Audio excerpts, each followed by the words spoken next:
founder and CEO, Noasis Capital Advisors, as the moderator. Joining him on stage are Mr. Amit Khanna, Head Franchise, India, Middle East, Africa, IHG; Mr. Atul Jain, Chief Operating Officer, India, Sri Lanka, Bangladesh, Best Western Hotels; Mr. Gautam Birravalu, CEO, Green Park Hotels and Resorts; Mr. Vikram Kota, CEO, GRT Hotels and Resorts; and Mr. Vikram Singh Chauhan, founder and CEO, Nile Hospitality. Please give them a round of applause.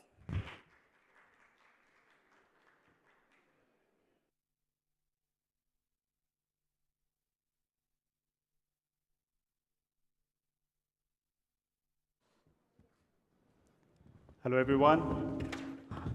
I hope you all had a great lunch. I hope not. Clap, clap. Snap, snap. Clap, clap. Snap, snap. Thank you for being part of this. So I'm trying to make everyone awake so we can have an engaging conversation today. So, panelists, let's start. Great friends, firstly, I would like to extend my warm thanks to Hotel Elevate for setting up this great platform. And I always joke around with them. They every year organize Mahakumbh of hospitality industry, and they're doing fabulously this job from last few years. Now, coming to the topic, navigating franchising and third party is one of the most relevant topic in my opinion, gentlemen, because franchising something from last couple of years has picked up substantially in the Indian context as well. The brands which were not very keen for franchising their hotel brands to the hotel owners, asset owners, apart from the platform transactions, now they're open to talk, and we successfully have done some such transactions as well. Now, coming to the subject, Atul, what is the value proposition? I create a business case for you. I'm a tier 2 hotel owner, okay? I want to create a hotel, 100 rooms, F&B focused, that's the market requirement, okay?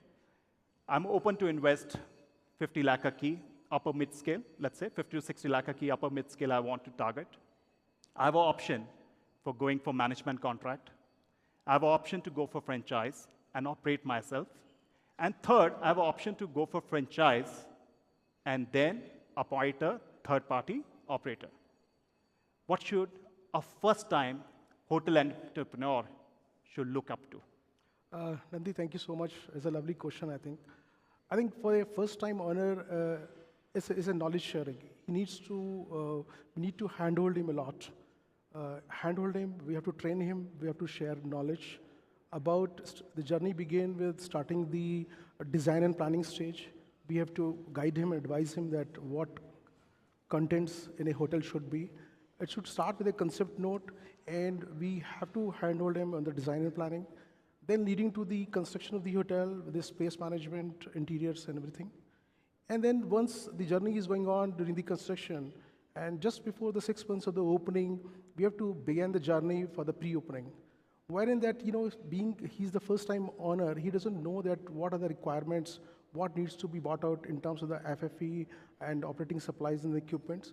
So I think as an operator and a brand, we always guide them and handhold them what quantities and what type of material they should buy.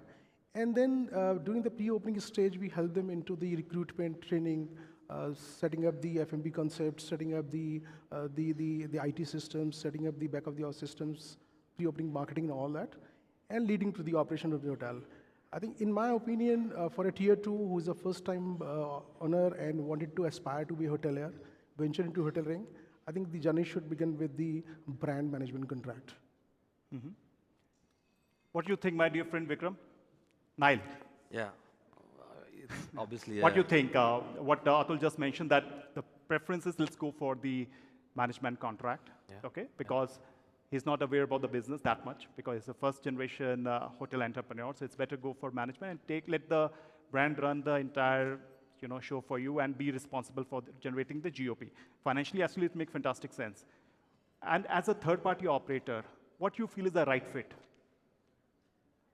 So I wouldn't disagree with Atul. I mean, if it's a first-time owner, obviously he does not have the know-how of managing a hotel, building, positioning the hotel. Vikram is audible to everyone? Yeah. So, but it has to make a commercial sense for the owner, So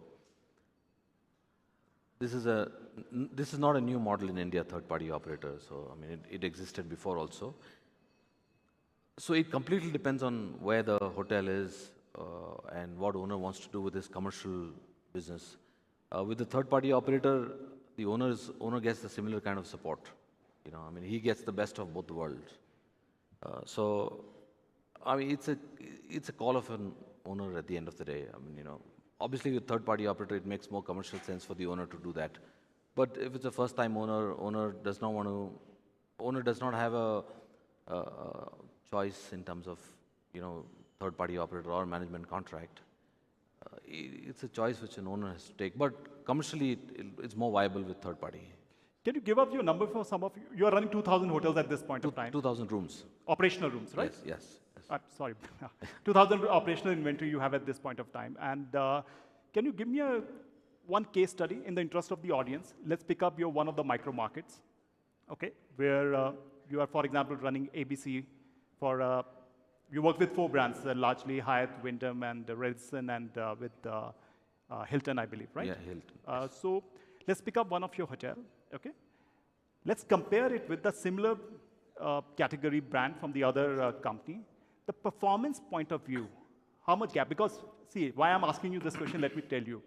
When I do a feasibility, the first question any asset owner is going to ask me, what is my ROI? Boss, how much money I'm going to take back to my home? Explain me that.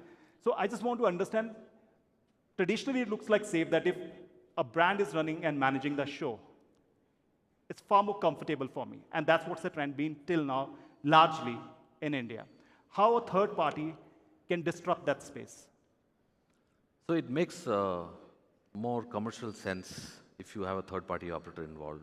You know, owners obviously looking at the bottom line at all times. With a franchisee and third-party operator, owner ends up paying a little less than what a management contract would cost. That is like writing on the wall. Other than that, a hotel which is run by a third-party operator versus a hotel which is managed by the brand in the same market, you have a better GOP. So a third-party operator can give you a better GOP than the brand gives you.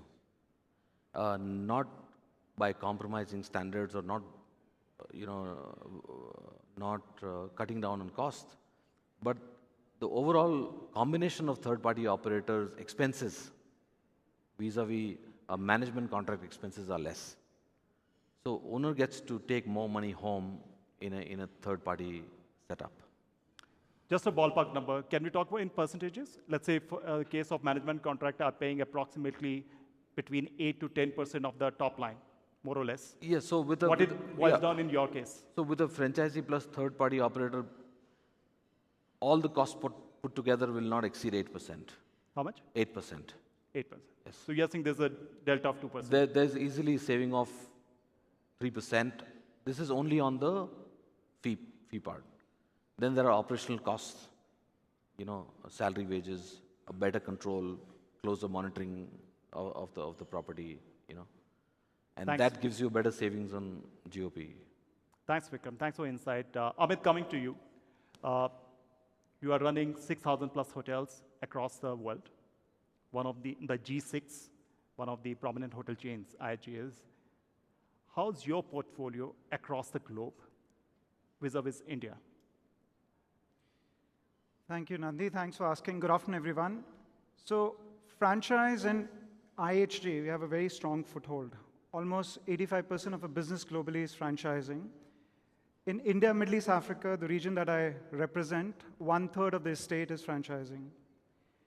It is currently growing, as I say, because India is a viable growth model, not just for operators, but also when we look at owners from an economies of scale, as Vikram just mentioned.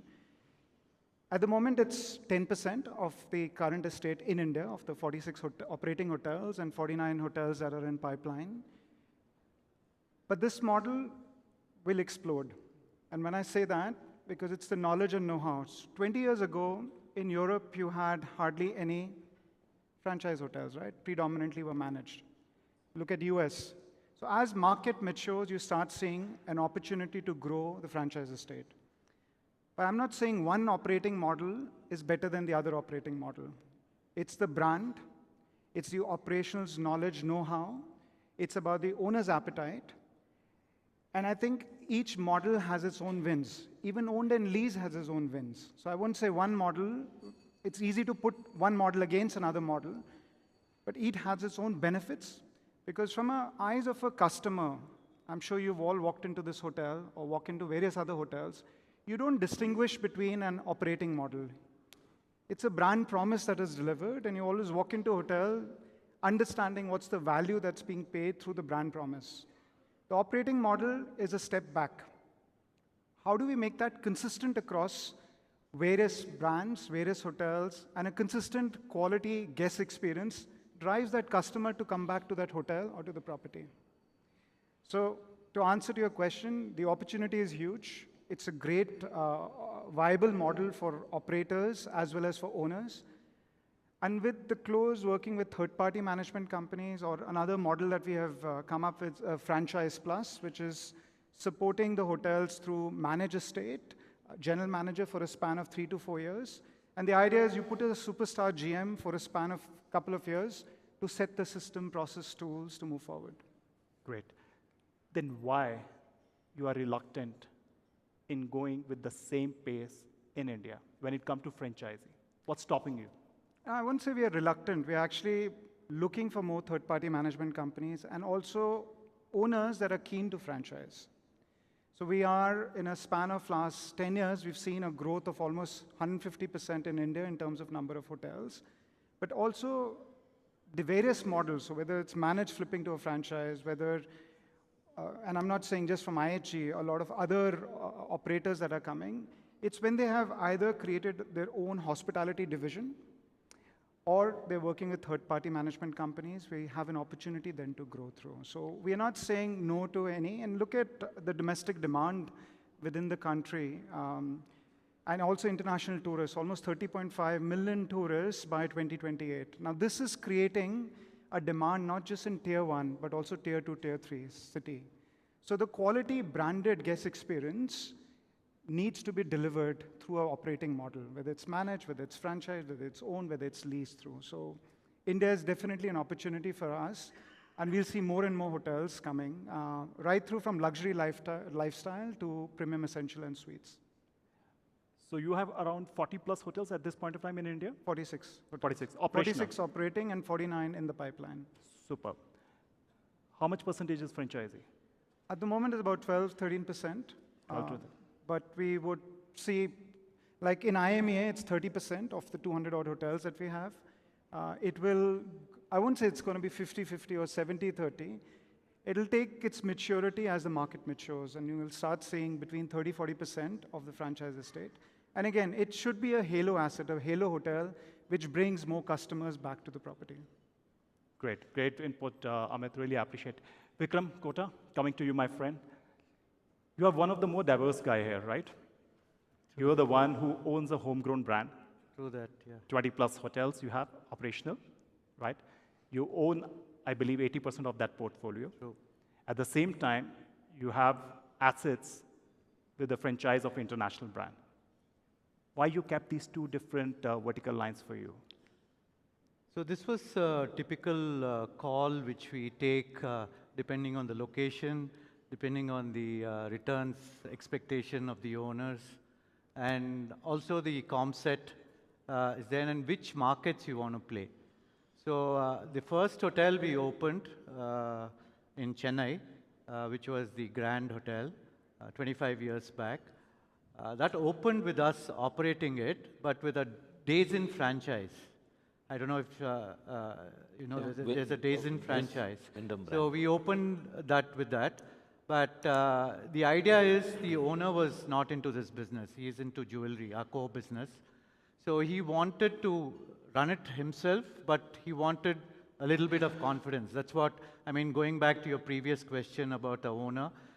Indian owners are generally getting into hotels, not as their primary business, but as their secondary business. So they are busy in their primary business and they have a secondary business. They want to own a hotel. And when they do that, they want to give it to somebody to run it, either to a brand or to a local, I mean, they set up their own operational setup. Having said that, I think today most of the owners are not too confident on the international brands because the one is the culture when they come in and they present and the expectations. So that's how the third-party operators come in and play a big role. But for us, what happened is our second acquisition was a branded hotel, the Radisson. And it was a managed Radisson, but we chose to operate it ourselves because we already had the setup. It was successful. Then we went on to third, fourth. So we have 4 hotels, which are Radisson hotels operated by us.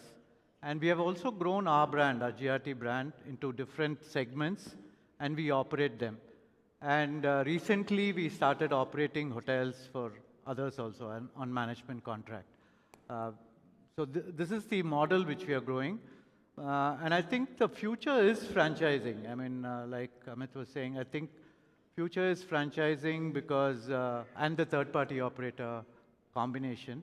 But Indian owner has to get that confidence to give it to 2 parties, play a role in between, have the confidence of the third-party operator that he's working for him, have the confidence that the franchisor is bringing something to the table, and he's paying to both of them.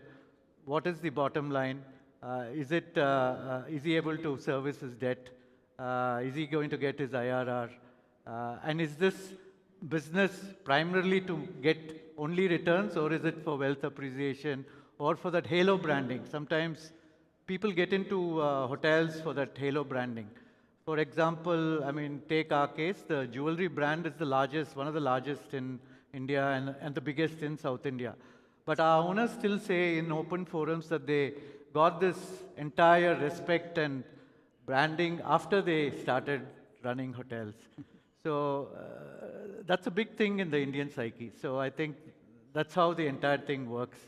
And that's how we are taking this brand across. Now, right now, we are 21 hotels, 5 hotels we are making now, and we have 15 in the pipeline with our own land banks. That means we own land banks. We have to space it out accordingly.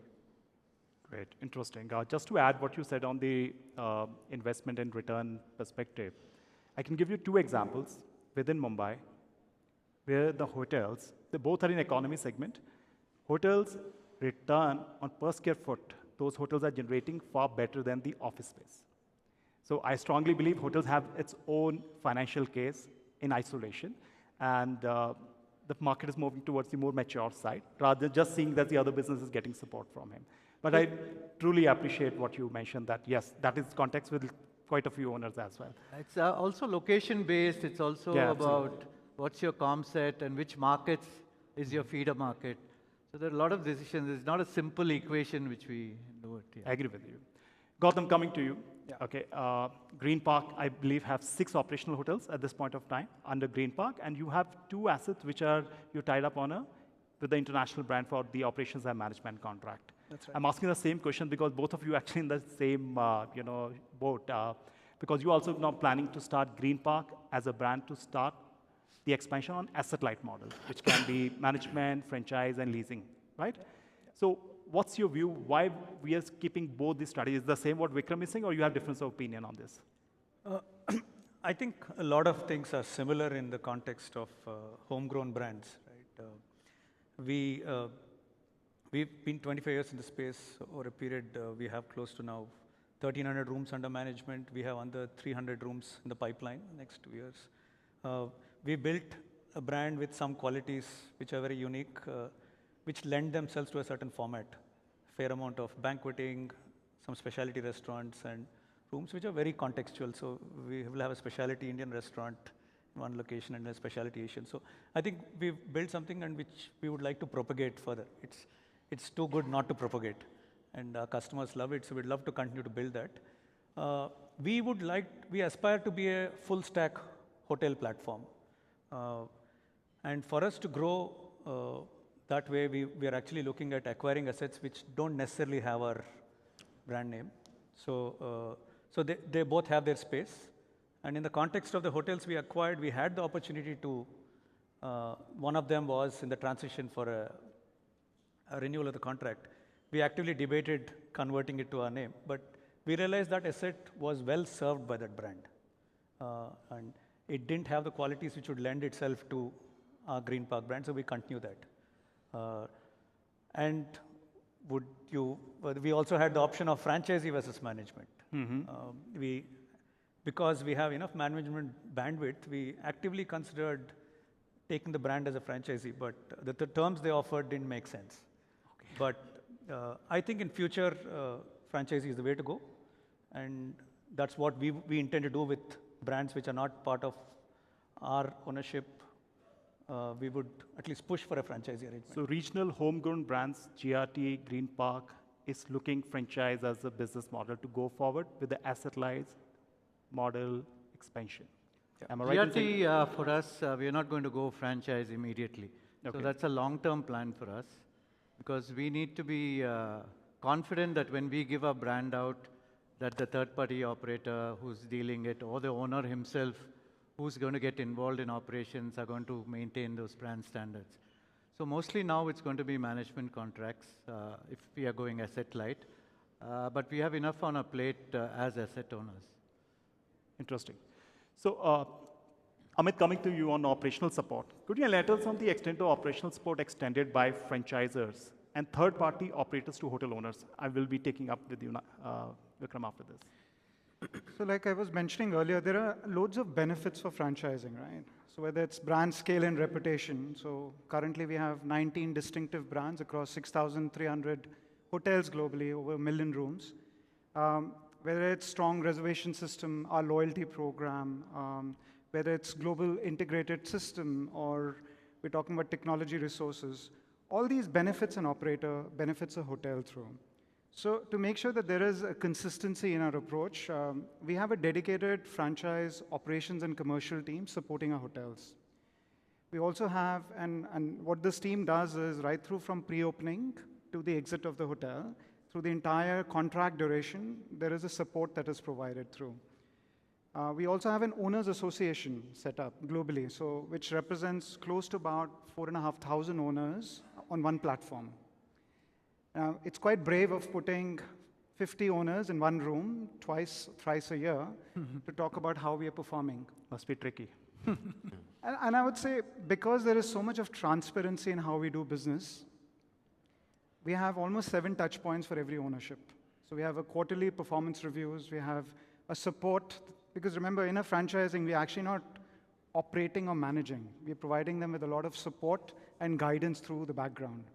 And I always give this example of, when you rent a car and when you sit in an Uber, you're giving directions and reaching point A to point B. Rent a car, you're actually driving yourself. You could be driving a Tesla. You could be driving a car that you're not sure of, which is where support and guidance is really important, because everybody wants to reach to the right destination through.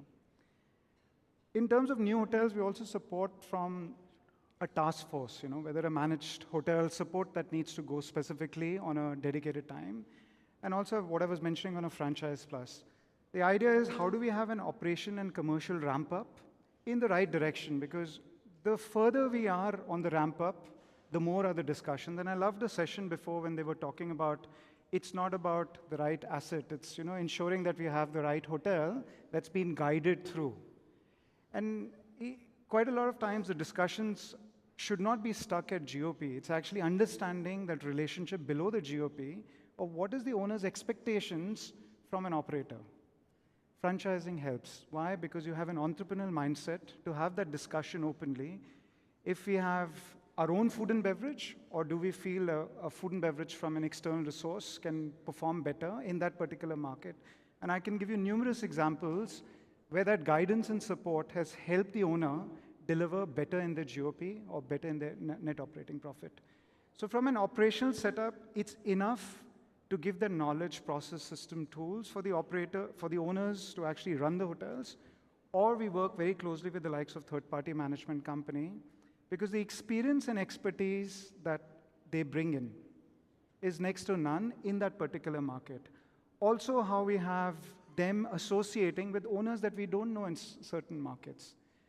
In a managed estate, we do focus on all our hotels, but there's a lot of focus on hotels that deliver a great top line and bottom line.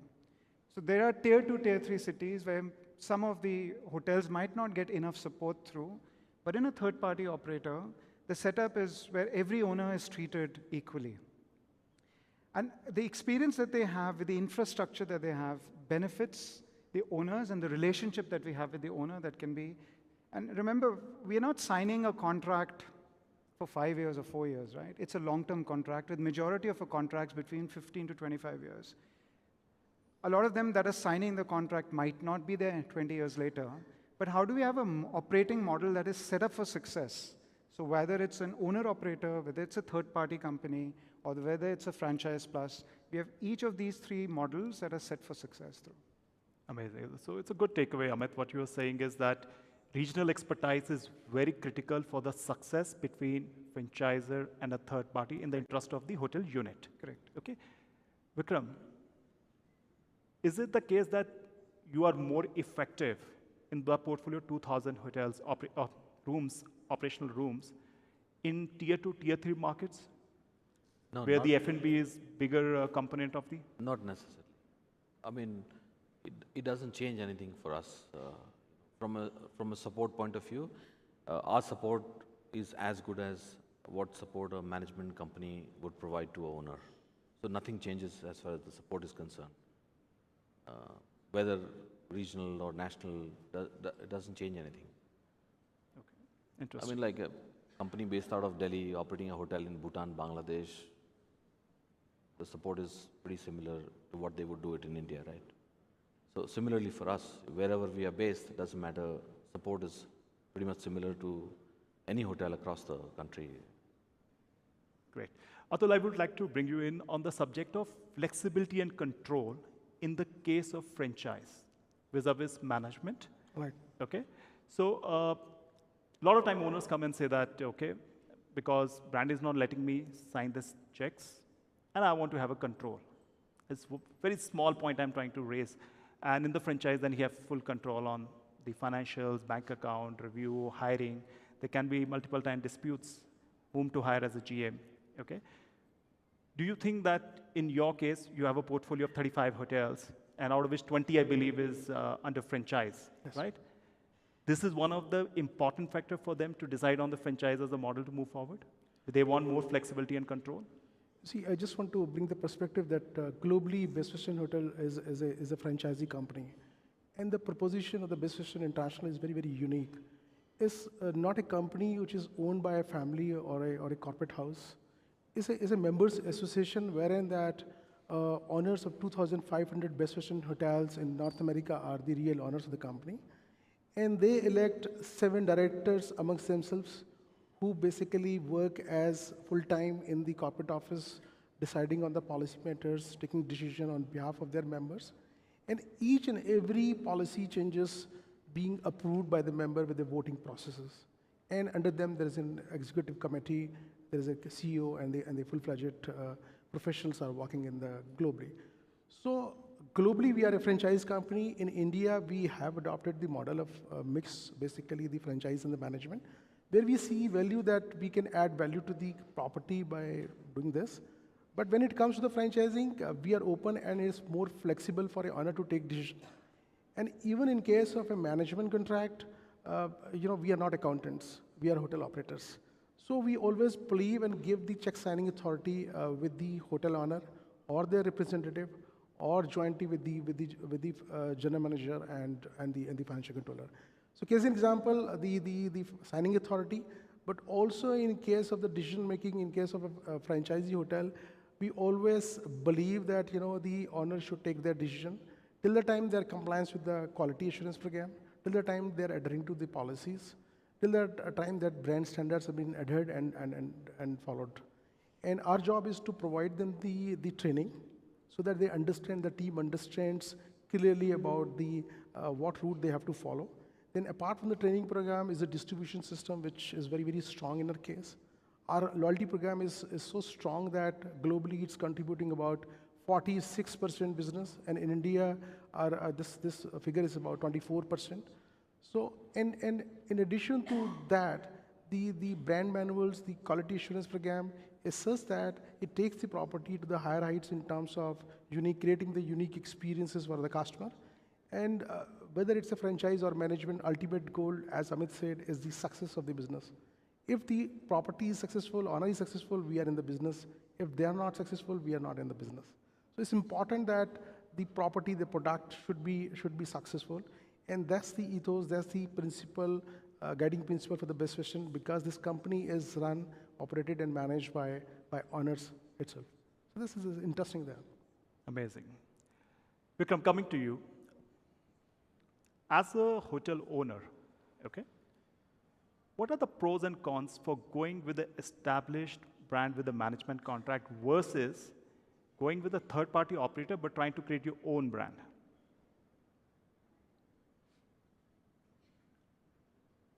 See, first of all, I think the primary fundamental thing is that the property has to be properly designed, and it has to have those attributes which people want today, customers. So brand, no brand, operator, third-party operator, all depends on the fundamental property attributes. Having said that, whether to have a franchise and operate it, or to have a third-party operator and give it out to a brand. That's what you asked. A third-party operator, and I want to create my own brand, ABC, my own brand. Okay, I mean, in our case, it doesn't matter because we are the third-party operators also as the owning company, because we have a robust setup. So that would not come into thing. But if somebody else, a friend is asking me about it, I would tell him to go to a third-party operator, because the third-party operator, I think, would understand the expectations of the owner and also the cultural nuances, which is better understood than a franchise who's sitting somewhere else, maybe even another country. And one small example I wanted to give you. Just yesterday, we were speaking when we were acquiring the Radisson Hotel in Chennai. There was another big brand which came in, and this was operated by one of the most traditional families. It was owned by traditional families of Chennai. They were a big corporate. So that the other brand just lost it because the person who came to negotiate lit a cigarette in the house of the owner who was selling it. And we being the conservative, traditional Tamil culture family, we took off our shoes, went in, and that's what, at the end of the day, 130 crore deal happened just because a cigarette was lit.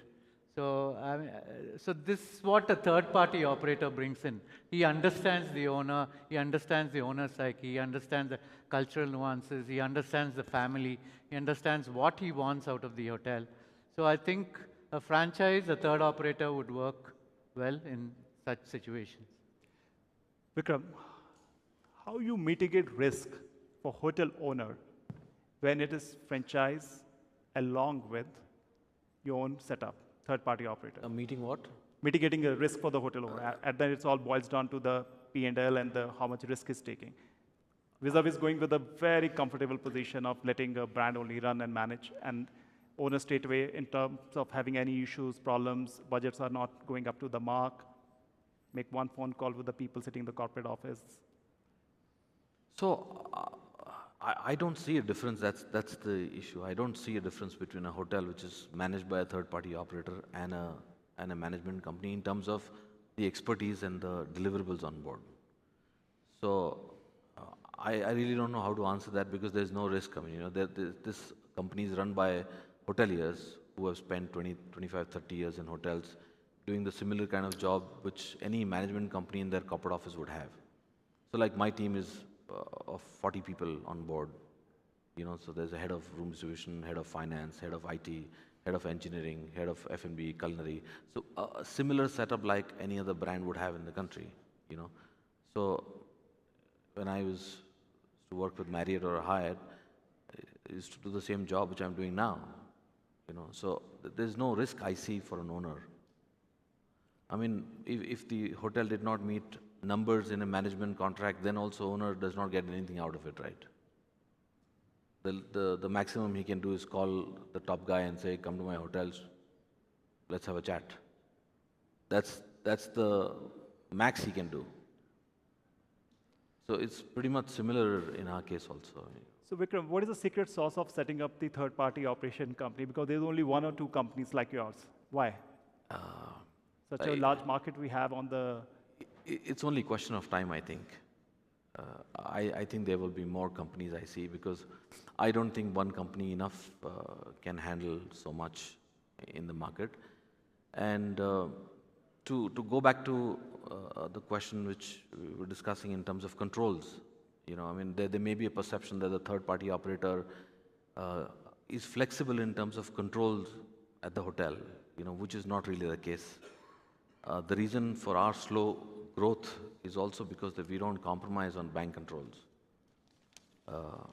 But what happens with an owner, because of the comfort level, he's okay to give us bank controls than to the brand. But for us also, it's a deal breaker that if you don't have a bank control, we cannot protect brand standards.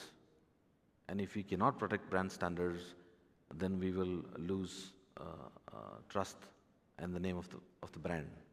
So it's very important for us also to have a full control over the hotel in terms of hiring, in terms of bank controls, to ensure brand standards are protected. Interesting. So from a control point of view, it doesn't change anything. From risks point of view, it does not change anything. It definitely gives you more flexibility in terms of, for an owner to pick up the phone and speak to CEO of any brand, his comfort may not be of that level. Vis-a-vis, pick up the phone, call me and say, 10 o'clock in the night and say, I have an issue, can you address it? So, like you were saying that, comfort level is the key. Just to build on, I think the other thing I would say is the awareness of third party. Quite often in various panels, various questions that comes in, the myth is around cost. No one talks about the upside that we would get of working with a third party.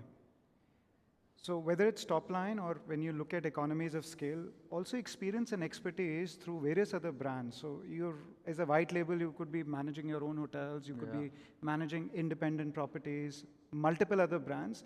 So the team has an experience, and we've seen that in Middle East, in Africa, and also a lot of learning from US and Europe, where it's a very well-established concept. So quite often I hear in India, there aren't too many third party.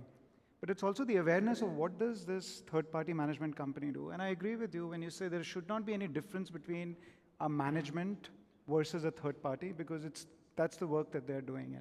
But how do you sell this, or what is the narrative around what is a third party? I would rather have a hotel operated by a third party than operated by an owner. And I think what would swing it is also the timeline.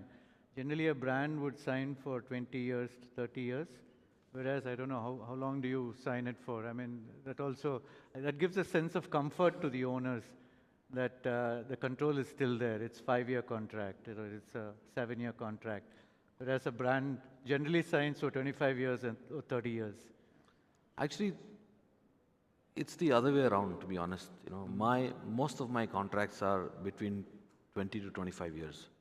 Now, in those contracts, owners don't have an issue because it's just a franchisee contract. So owner thinks that, I'm only paying for what is coming in to my kitty through the brand. He has no other liabilities with the brand. So he has no problem in signing for 25 years. So most of the contracts are 20, 25 years, because he has no, what do you call it? In a management setup, there are a lot of legal attributes come into play. In a franchisee setup, it's a pretty straightforward contract. He pays for room revenue, or he pays for fee which is on room revenue. As long as he is getting it, he's happy. Now, then the longer the contract, the better it is for him. Okay, interesting. So he pays only for room revenues. Yes. Glad you brought this in. Okay, great. Atul, coming to you, regulatory and legal considerations. It's very important to make this, this model is working.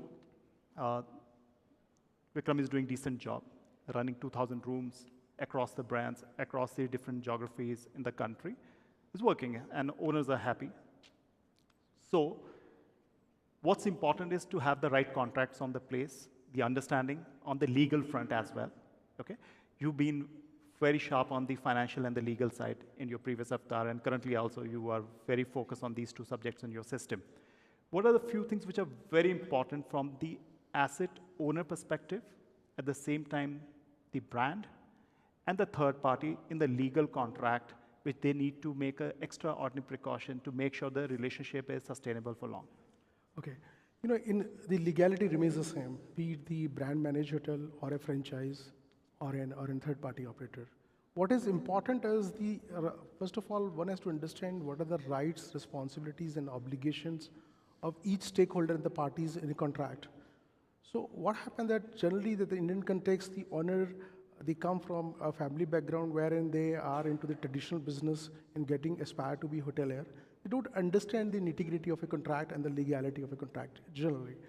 And in most of the cases, they don't believe in hiring, spending money on the legal firms to advise them and guide them. In such cases, if it is through a third party, they rely on the third party to negotiate the contract for them. Or in case of a direct brand management, they rely on normally their financial advisor to look at the contract and advise on it.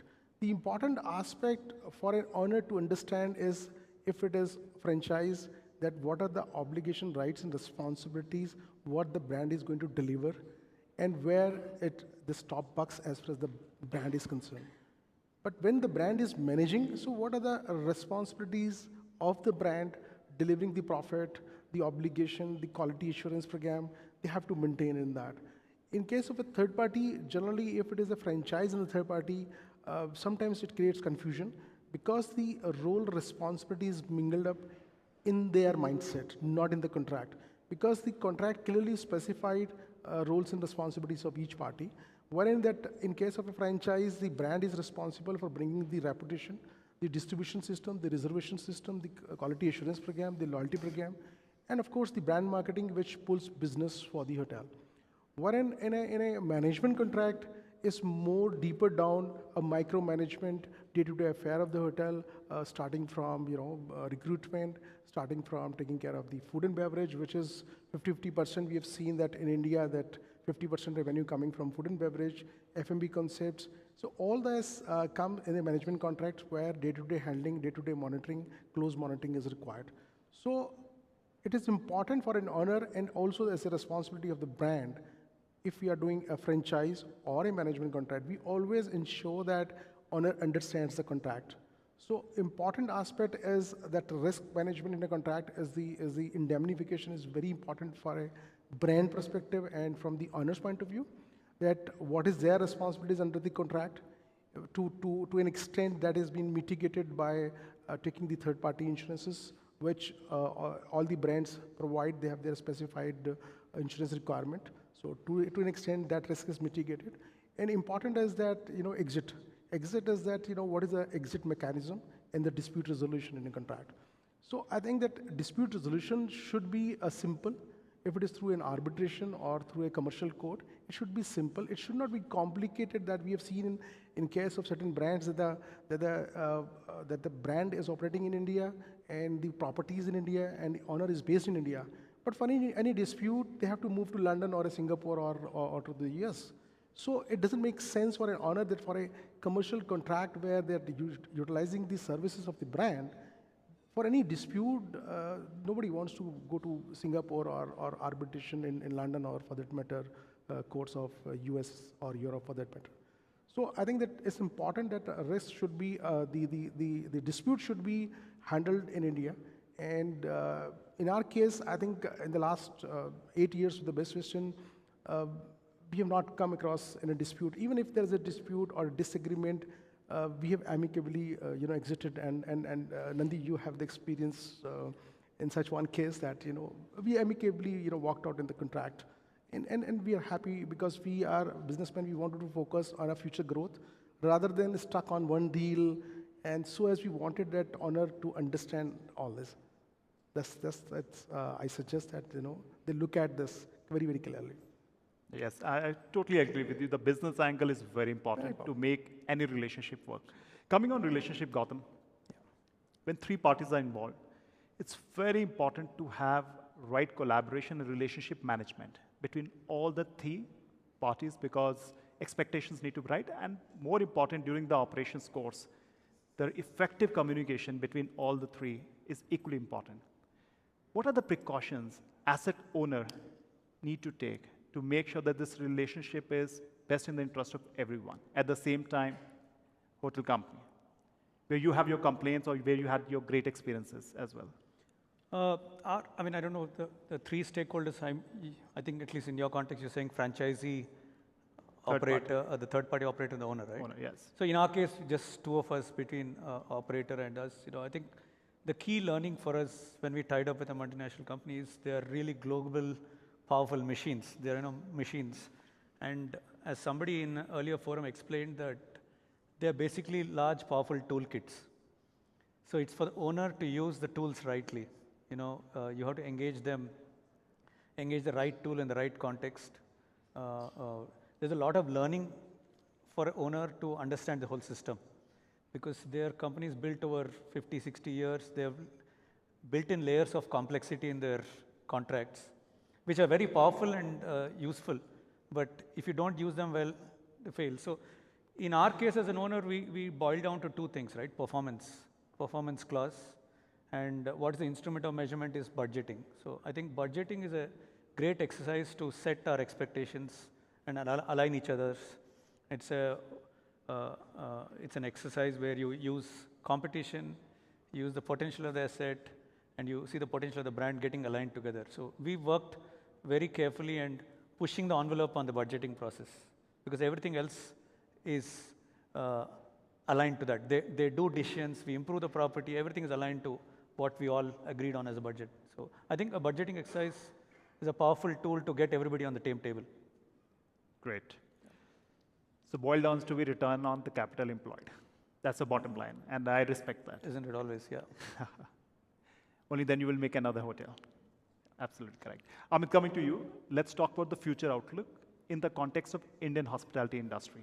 You have a great global expertise. Okay, you are handling multiple regions. How you see this particular model, whether it's management, which is already a proven model, asset owners, fairly happy, I'll say, in most of the cases. Whoever making the second hotel means he's satisfied with the first case. At the same time, the guy who has already built one hotel, operated on a management contract, now he's exploring, let's explore the franchisee option because now, in case he has a bandwidth, subject to that, that's a caveat by default. Do you think that trend is going to pick up more in India? Or you think, as a company, you are more comfortable with the platform transactions when it comes to franchising? So, like I was mentioning earlier, India definitely is a massive growth opportunity and you've been hearing this since morning. And look at our consumer sentiments, right? It's a lot to do with what is happening in the overall ecosystem for India. So whether it's domestic travel, whether it's international travel, is dictating the demand of hotels. So whether it's independent hotels or whether it's branded hotels. Operating model, of course, is really crucial and critical of how you set that up for success. But what I would always say is, how do we look at opportunities in the right market? So one market, one segmentation, it's not a cookie cutter approach. I won't say one operating model is better than the other one. You need to start looking at where are the opportunities that are coming and what's the sweet spot? What is the missing opportunity through? So we would explore all because the only way one grows is by exploring various opportunities. It's not about only scaling up. Of course, franchise, there's an opportunity to scale up much quicker than when you're, let's say, owning an asset. But the opportunities are huge in tier 2, tier 3 cities. And tier 1, of course, where market is doing phenomenally well with double-digit growth in RevPAR and RGI. The key is to ensure that there is a consistency, and I would put it into 3 buckets. What is performance, like my fellow panelists just spoke about? The other is around quality guest experience, which is all around culture. How do you set up that culture for success? And then third most important thing is reputation. Because when you walk into a hotel or restaurant or a property, What is it that you want to look forward that is being delivered to you? And what's the value that is being delivered? So you would come back to that property, to that restaurant, to that asset, only if you're comfortable and there are some memorable experiences that have been created through. So in a nutshell, the opportunity is huge. We're looking for more third-party operators because a continent like India, I would say, not even a country, which with over 250,000 rooms that are up in the next couple of years, look at how much of growth all of us have in this room and how much potential that can take this country to the next level. So we are keen to grow. We're looking for more opportunities, and if anybody has, we are available with IHG with over 6,500 rooms, 6,500 hotels with over 1 million rooms. We do have an opportunity for everyone. You said very important thing that why any global company is thinking of franchising across the globe, I'm talking about, is because the expansion is very fast in that particular case, because they have limited bandwidth to operate the assets. Correct. And that's the reason third-party operators are so effective in most of these markets, the mature markets I'm talking about. What do you feel? How much time India as a country need to invest more to reach to that state? Like 80% of your portfolio overseas is under franchise model, which is reverse in India. Yeah. How much more time you see is there for that, to achieve something like that? That's a hard reality, right? So I can't define time, but I would say it's the maturity of the market, right? I won't say 18 months or 24 months, and 24 months down the line, we are on the same panel, you're asking me the same question. I've seen a shift of how the operating models are. Like giving another example, in Dubai, almost 90% of all our conversions that are coming are all franchise. A lot of them, and when I say market maturity, whether it's South Africa, whether it's Dubai, or whether it's moving from west to east, there are lots and lots of hotel owners that are saying they want to take on franchise. But we do something called as franchise evaluation. It's not about just giving a brand for someone. And to your point, what would a brand provide in? It's a tailor-made approach that we would have. We would definitely have, whether it's an owner-operator or whether it's through third party or a franchise plus. The idea is the success of the hotel. So I won't say one model is better than the other, but at the same time, the owner's knowledge and know-how of how to operate and run. And to your earlier point, you were talking about return on capital. I think it's really crucial and critical. What business do you invest in today that gives you the right output?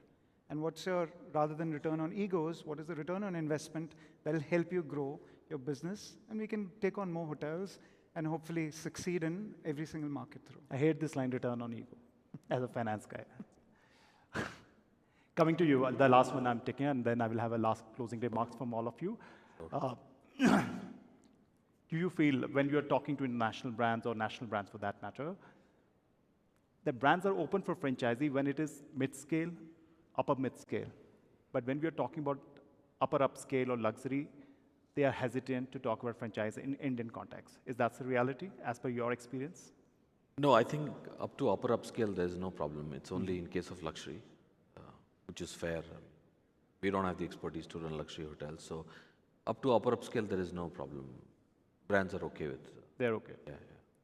Superb. Closing remarks, Atul?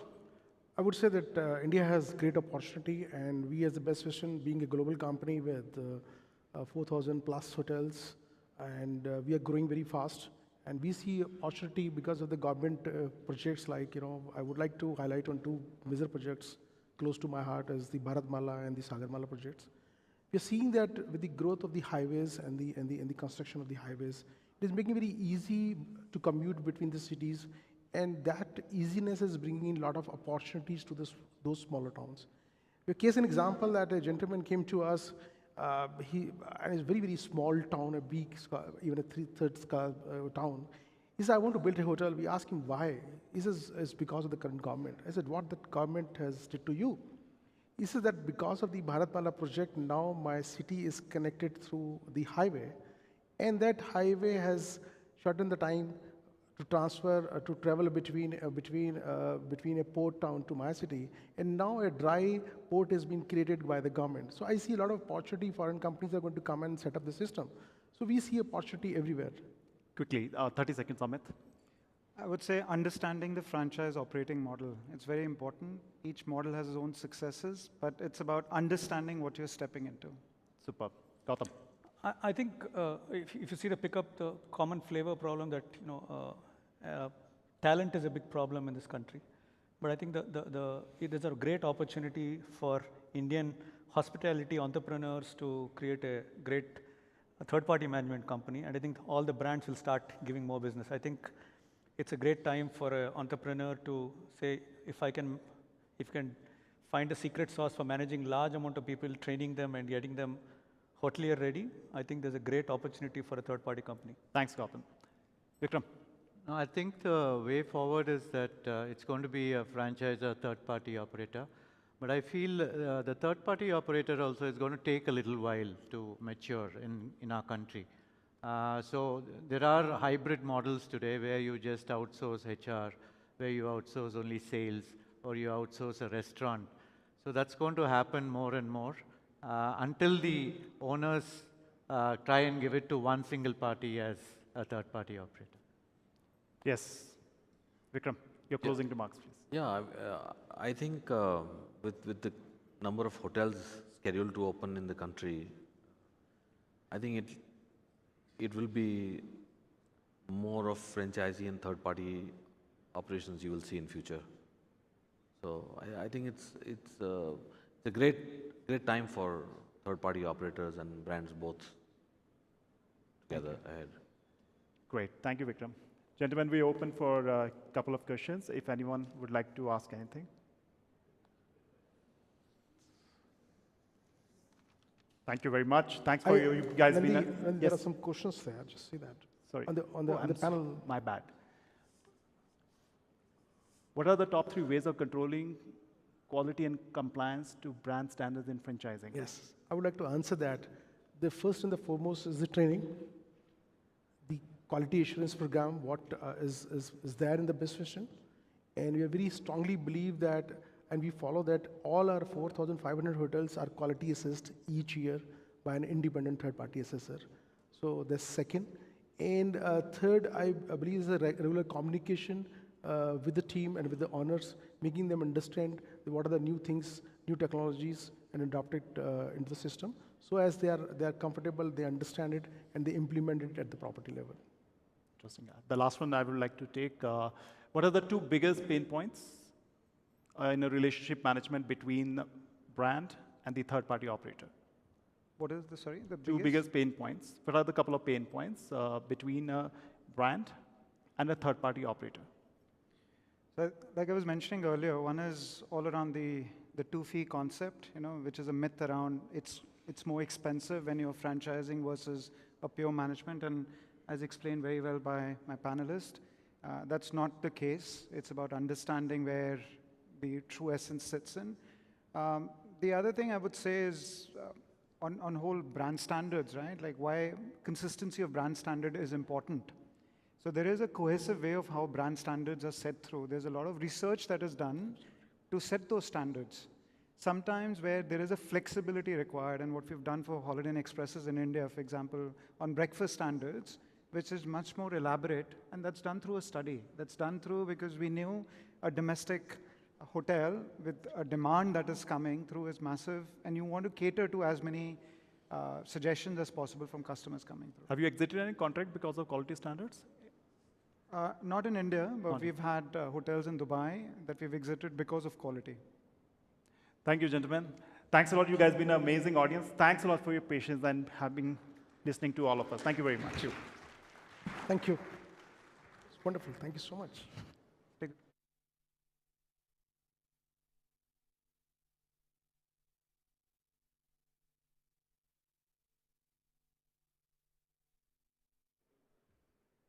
Thank you. We now have a short break. Please note that we will also have a round of door prizes. So make sure to drop your